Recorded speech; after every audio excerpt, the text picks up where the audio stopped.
Why does Norway have such low incarceration rates compared to the US? That's actually a really good question. And before I answer, I want you to put in the comments what you think the reason is, or reasons. Just for a little bit of information, you can see that if you are a white man in the United States, you have a 1 in 106 chance to go to prison in your lifetime. That means that out of every 106 white men you see in the United States of America, one of them has been to prison.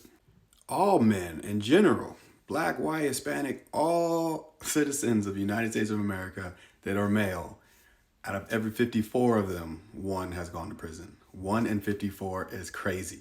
But when you look at black men have 1 in 15 have gone to prison in the United States.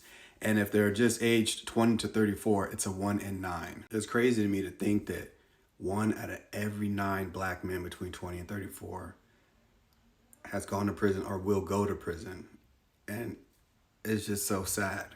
White women in the United States, 1 in 355. Hispanic women, 1 in 297. All women are 1 in 265.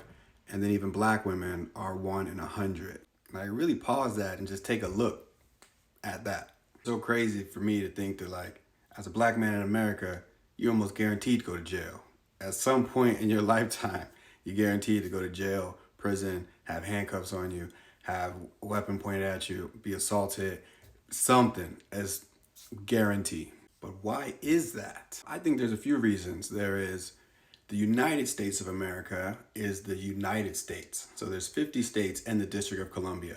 And they're all going which different way about their laws and rules and things of that nature. There's things that are legal in one state that are not legal in another state, and things that could be legal in every state, but still illegal federally, like by the federal government. For example, there's a very popular plant that people like to smoke in the United States, and it is legal in Oregon and it's legal in Washington, but because it's not legal federally, you cannot buy it in Oregon and then take it to Washington. That's just like a microcosm of the rules of America. It's like something's legal here, and then it's also legal here, but it's illegal for me to go from here to here with it. And I can buy it in a store in both places. So you have a lot of rules and a lot of laws, and they go in different directions. Whereas Norway is one country going in the same direction. Whether that's right or wrong, I'm not here to get into all of that, but it's going in one direction based on the leadership. And in the States, you guys see the States. Imagine something being legal in Oslo that's illegal in Bergen, but then legal again in Tromsø, but illegal in Lofoten. Then there's also the privatization of the prisons in America. So they're not just used as places for punishment, they are actually private for-profit businesses. So what that means is that, like any business, their first priority is to make money, and they make money by having people be inside of prison. So you can't really ever have you can't ever really say that you want people to not be in prison when you actively make money from them being in prison. I mean, that just goes against all logic, right? And then as they make rules and everything to get more money and all this stuff, then you have laws that are written in that make it easier to go to prison.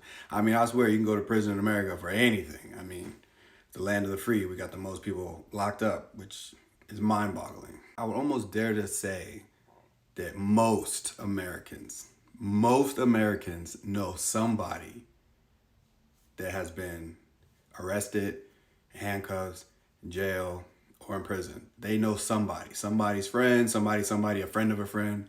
And think about it, there's 400 million people there. That's a lot of people. Add to that when you are incarcerated in America, you're not learning much.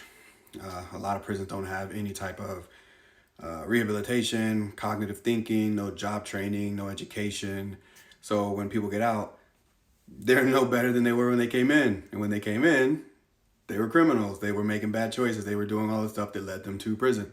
So if they get out and they're that same person, what do you think is going to happen? But that ties back to they need people in so they make more money. This could be a crazy debate forever, but those are just some of my ideas, some of my thoughts about the reasons why America has such a high incarceration rates to Norway.